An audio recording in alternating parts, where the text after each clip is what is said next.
Good evening. This is Ms. Jill Louise Starr, and I'm going to continue reading from the Bosnian model of Al-Qaeda terrorism where I left off. I apologize. I've been unable to do so for the past week and a half. I was in the hospital with appendicitis due to the attempted murder of Serge Brommertz, ICT prosecutor, in which my father warned me about, stating that if I continue these readings, I will be dead within 3 weeks. And I almost was. I could prove this. So back off, Brommertz. I'm going to continue, and I'm not going to back down on you. I'm not going to back down on spreading the truth that the Serbs are not guilty of genocide or crimes against humanity or any other war crime. Continuing right along here, between March 1st, 1992 and December 14th, 1992, as chairman of the presidency of the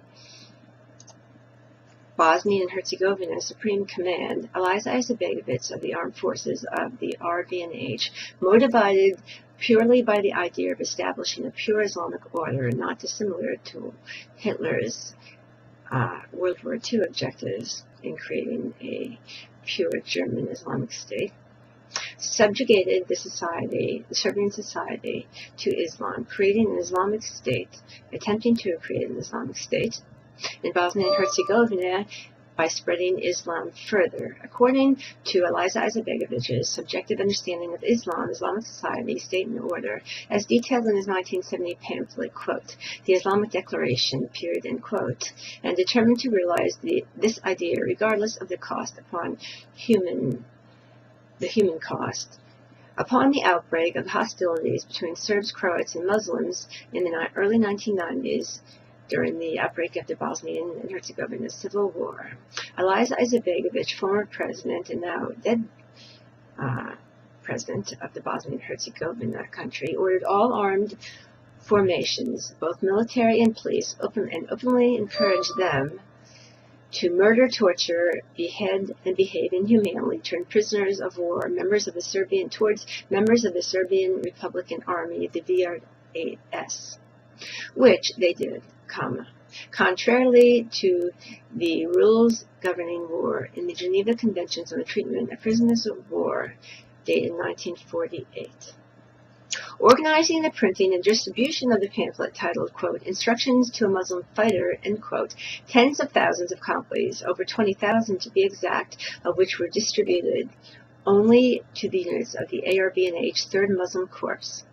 In sections of the pamphlet dealing with the treatment of the prisoners of war, Serbs in particular, the instructions Alija Izetbegović gave to the Muslims in the military in the 3rd Corps were, quote, The military command has the right to decide whether it is more useful to the general interest of the Muslims to release, exchange, or kill the enemy Serb prisoners of war, end quote, period. While, quote, fighters must obey their officers, period, end quote, this obedience is, quote, given to the Supreme Command, Alija Izetbegović, or those acting on his military authority, Muslim military authority, end quote, period.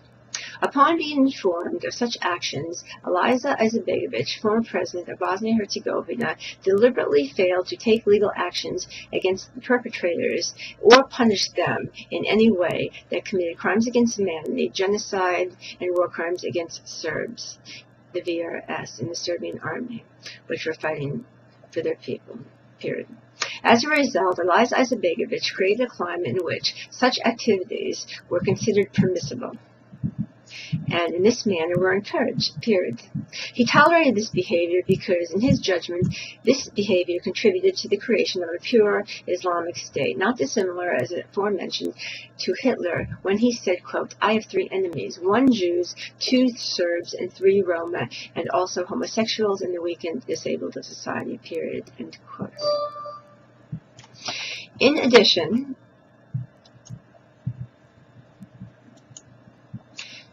he tolerated this behavior, and in addition, in other cases, some instances of gross violations of the 1948-49 Geneva Conventions on the Treatment of Prisoners of War committed by Alija Izetbegović and the 3rd Muslim Army Corps were the following. 1. In June 1992, members of the Serbian VRS army, Zoran Arsenic, spelled the same way as the poison arsenic, a man named Micha Marasic, a man named Duka Gavric, a man named Milan Dicic, were captured near Barajevo. Jajic, spelled another town, Barajevo, town spelled J-A-J-C-E. Forgive me some of my spelling I cannot pronounce. The man named Milan Dicic, D-I-C-I-C, was killed immediately, while others were taken to the Jajic prison camp, Muslim prison camp, and tortured. Subsequently, thereafter murdered. In November 1994, Serbian VRS army members named Risto Kolovic, Milenko Vujovic, Slobodan Pudar, Milan Padulovic, and a man named Mirko Simic, may God rest their souls in peace, were captured on Mount Perenja. They were taken to the 4th Muslim Court prison camp in Jablanica and tortured. Kolovic, Pudar, Radulovic, and Simic, all the Serbian men, were subsequently tortured and killed on the authority of the Supreme Commander and former Bosnian Herzegovina President Alija Izetbegovic. Period.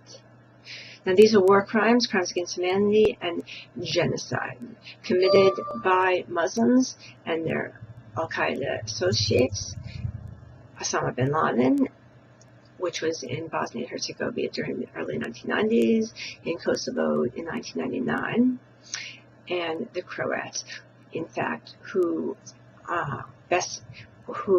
Hitler's Mein Kampf was on the bestseller list not only 2 years ago.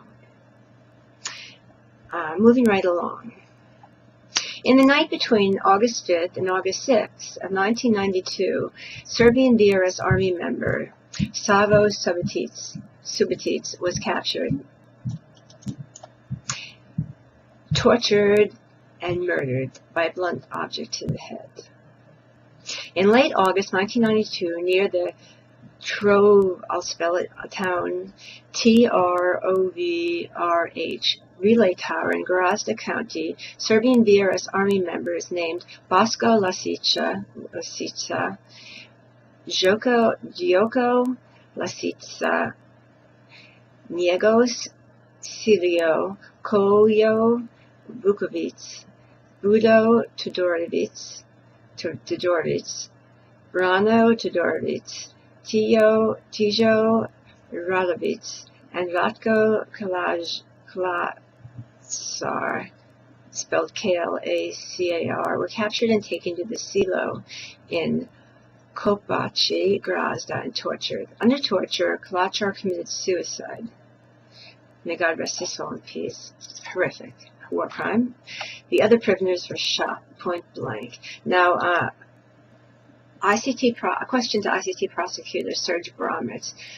I'm not backing down on you. I want to know why this has not been released to the international news media, why it's not shown anywhere, in any way, on Google or anywhere else in the world, and why everyone else, including war criminal Ante Gotovina of Croatia, who committed horrific acts and crimes against humanity, was released, and former indicted Kosovo Albanian army members, which the United Nations has confessed were committed gross crimes and grave crimes against humanity, genocide, in Kosovo against Serbs, were released by your court. And why is only the Serbs left? Why is Ratko Mladic, Radovan Karadzic, Nikola Stanovic, and the other Serbs the only ones in prison? I can answer that question for you, but I think the world demands an answer. I'm going to stop here and continue, and I'm not going to stop till the book is done tonight. And when that book is done, I'm going to give you my conclusion and the Law Project's conclusions, which are the truth to the world on what happened in Srebrenica. I will continue this later and upload this video now. Good luck, because you're not going to win, Serge. And I'm not backing down.